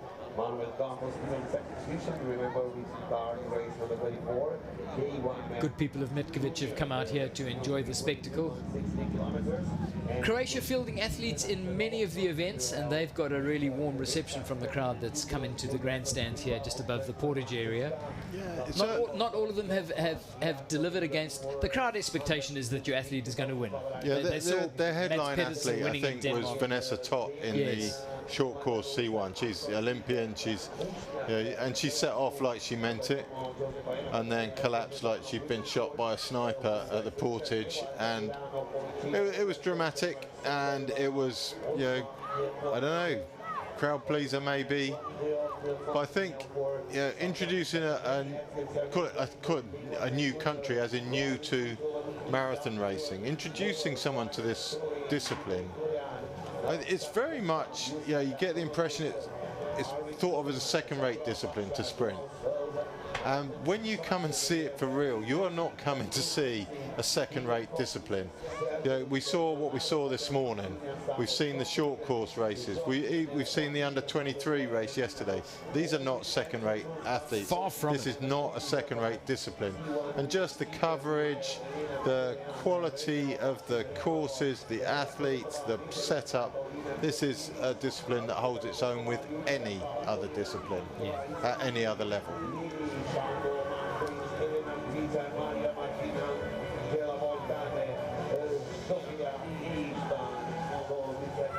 So that old Europe nugget is playing over the PA. That means that the leader is coming in for the final portage. What a race it's been for Matthias Borghill. Just rewind that. Off the back of the front bunch, opting to pool resources with his teammate Matthias Zakora. That all worked, just when we gave it very little chance. The two poles ground together. I mean, we speculated that it would take forever for them to catch up to the front bunch. They didn't. They didn't. They did it a lot quicker than we expected.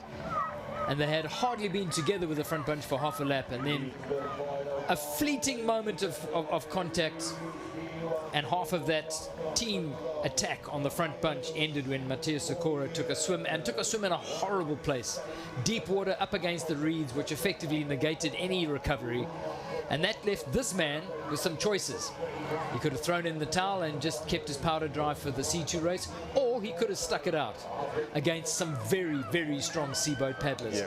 He did stick it out, and he's proved to be the man for the big occasion. And he comes to the portage now, down the right-hand side, zero pressure on him. This will be a little march of triumph as he comes up the portage. He'll see himself on the big screen. He'll hear the crowd. It'll be his final portage. He can actually savor this. Does one savor portages? I think some people do savour portages, yeah. Yeah, he's getting a richly deserved round of applause from the spectators here. Back down to the put-in. Those little cubicles to the right. We're in the one nearest to Green Tower if you want to send food parcels, clothing, sponsorship deals, anything like that. You know where we are. In comes Campos. It's going to be second place for him today. Also under no pressure. It's going to be another medal for him. Overall medal number? This will be number 26 for him. I mean, that shows you how the sport's evolved and changed over time, because when it first started out, in order to get 26 medals, you would have to be in the sport for 52 years. So it's changed dramatically from an event that you could only do singles or doubles every second year. And even before that, there wasn't a world championship. So there's generations of marathon racers, very good, world-class marathon racers, who never even had the opportunity to win one official world championship medal. Then kind of my generation was the first set in. I raced in '88, which was the first marathon world championships. All of a sudden we got a chance to have a world-class medal. And yeah, that was fortunate for me. It came at the right time for me. But now you can win 3 medals in one weekend, or more if you do the under 23 and win a medal in that as well. So the nature of the sport has changed. You know, I think to match Renata Zay's 30+ medals, you'd have to be at top level for 70 years if you were Stefan or myself or that generation in order to match that tally. So when you're measuring tally against tally, there's not a like for like comparison. It's not apples and apples.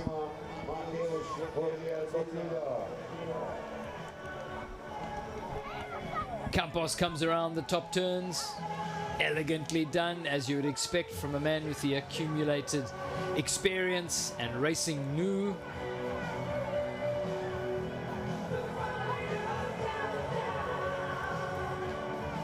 And that's the man who is coasting down the Neretva for the last time.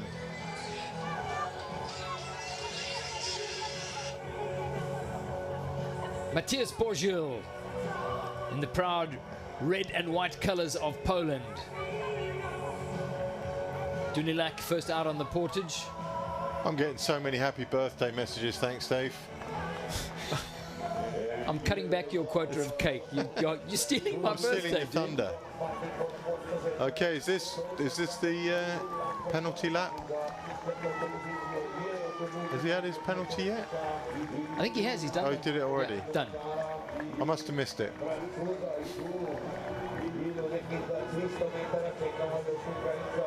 That's a great quick put in. That's exactly what I'm. Oh, that would have been. That nearly wasn't. If you had pulled that off, it would have been next level. I did that beautiful moment with the pedal that popped into the water, apparently lost, and then resurfaced by magic. I see has been converted into a very cool meme on the Planet Canoe social media pages. Oh yeah, I did see that.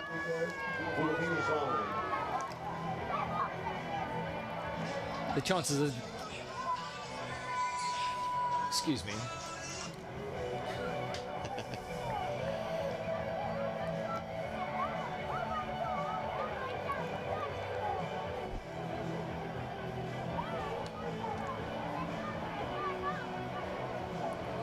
There's your champion in the making. Barring a meteorite falling out of the sky, it is just a victory procession now. He'll start that by hugging the clean water against the reeds on the right-hand side. And with the music ringing in his ear as he gets closer and closer to the PA and the crowds at the finish, somewhere around about the portage area, he'll throw a 30-degree left and start sizing up those 2 white cubic buoys with the red flags on it that demarcate the end of the race and the crowning of a new world champion. Certainly, isn't it? You're coming up to what is the exciting end of the race for them, but the division happened 10-15 minutes ago, and it's hard for spectators to keep that level of excitement. It's a tough one when the races are blown apart by a strong performance sometimes. We discussed that with the men's and women's races yesterday over a glass of wine on the rooftop, Dave, because that's how we live. Don't blow the secret of our meeting spot. From our penthouse apartment. No, that's a little overstated. We are sitting on old beer crates. Oh, you call them beer crates, I call them luxury modern seating, Dave. I mean, it depends on your perception. It's très chic, I get that, yeah. Here we go.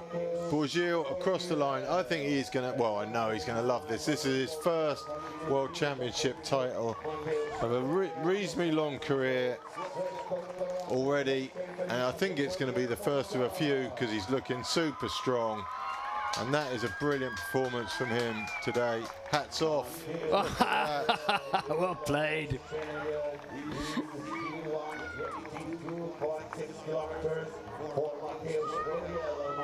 Brilliant. What a great performance. Great team ethos in the early stages. It wasn't all me. It was about us as a team in the early stages till that option was taken away from him. And then his management the rest of the race took the one portage to get away. And once he was away, there was no looking back.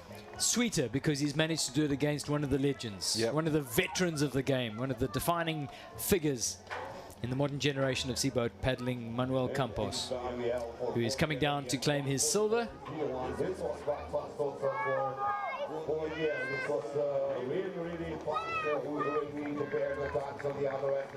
And he's making a statement as he crosses the line. Not going to throw in the towel, even at this stage of my game. Crosses the line, a salute to his fans, and his fans are there in number and they're there online. They've been whooping him on through the online section of the YouTube page. He's earned a massive support base and he richly deserves that. Rui Lacerda is going to pick up the last spot on the podium. He's also stuck tenaciously to what has been a pretty lonely task. And I think, the Portuguese have had an unlucky and an unhappy relationship with penalties on this weekend, and I think they're almost going to feel bullied and picked on after today. How you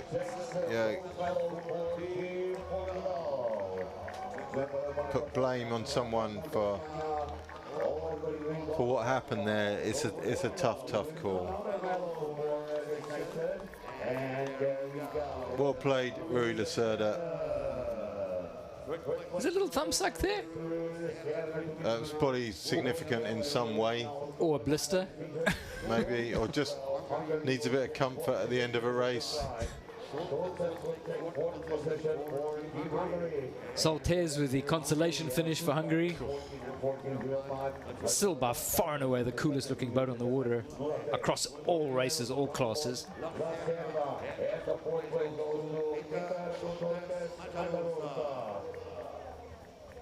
Yeah, he's covered those last few laps a bit quicker, I think, than and a lunge Lacerda. for the line.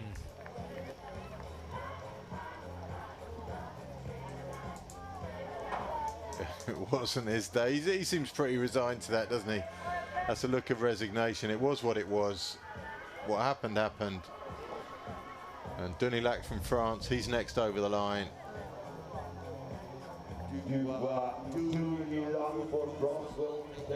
Thomas Dubois Dunilac.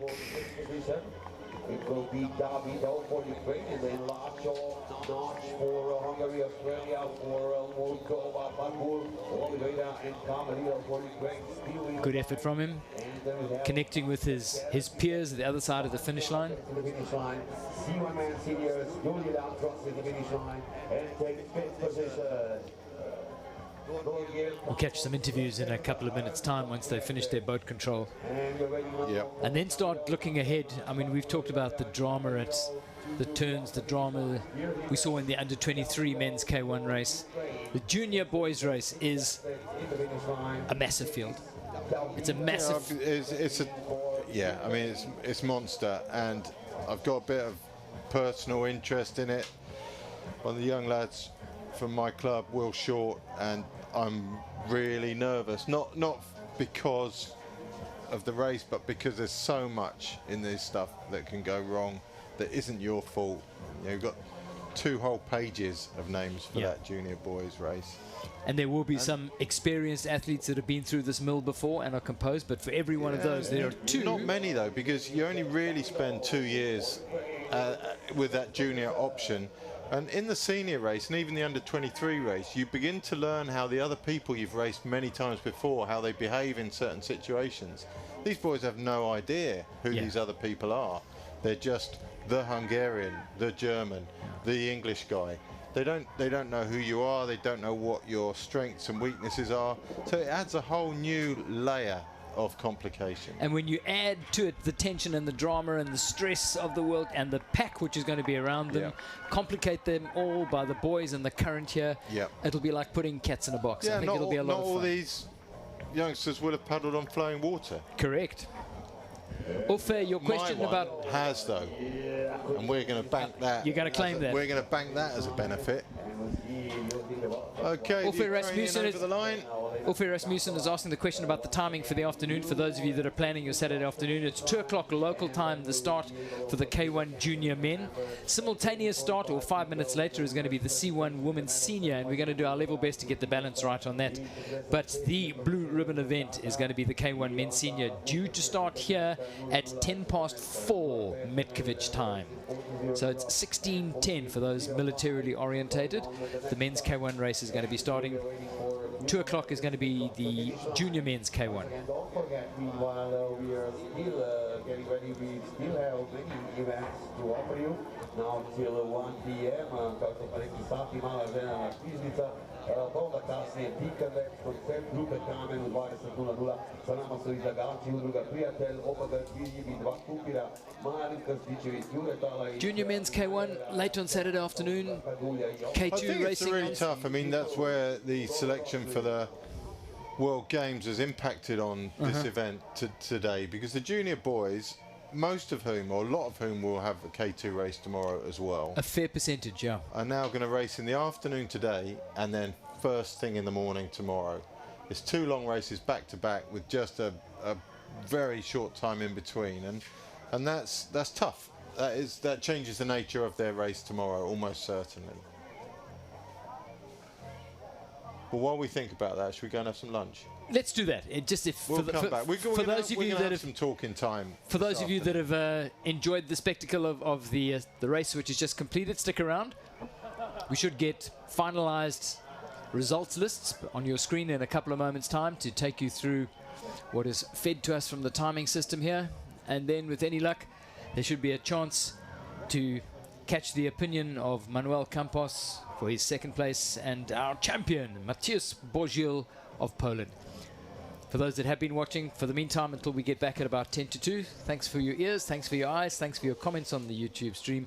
We really do appreciate it. Have a good night. Comments especially. It's really handy having those comments come in. We can't answer them all. For some reasons, some of them we don't know the answers, some of them we can't say the answers. So if you do write a question that doesn't get answered, don't take it personally. We answer what we can when we can. And for those requesting songs from the DJ, we're too far connected from him to get your requests in, but we will try. Have a good lunch.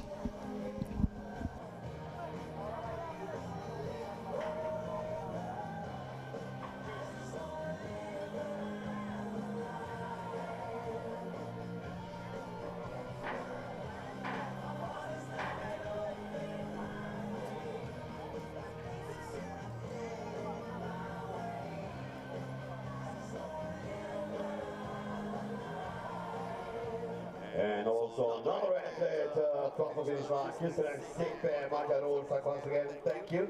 And we will soon give word to our skipper to have the interviews for the rest of the athletes now. And also the best one, we wish you once again a pleasant stay, and we'll be back for some more action at 13:45 with the medal ceremony, and we go on at 2 p.m.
Unbelievable.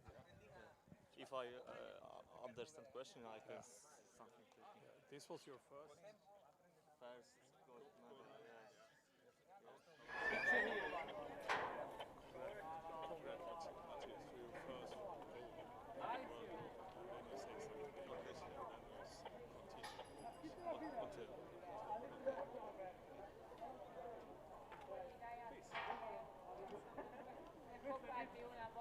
You ask for use. I ask English, you respond. So what? I will just say, how do you feel? Was it a good race? So, and what do you say in Spanish? So I can translate.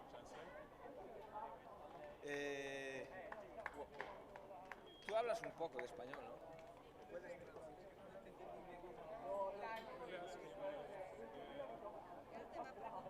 En inglés y yo le contesto en español. Can you respond in Spanish? Sure, but I need to translate it. So I will ask him, how do you feel? Another medal? ¿Cómo te sientas? Otra medalla. Medalla. Then what I'm very happy for the another medal.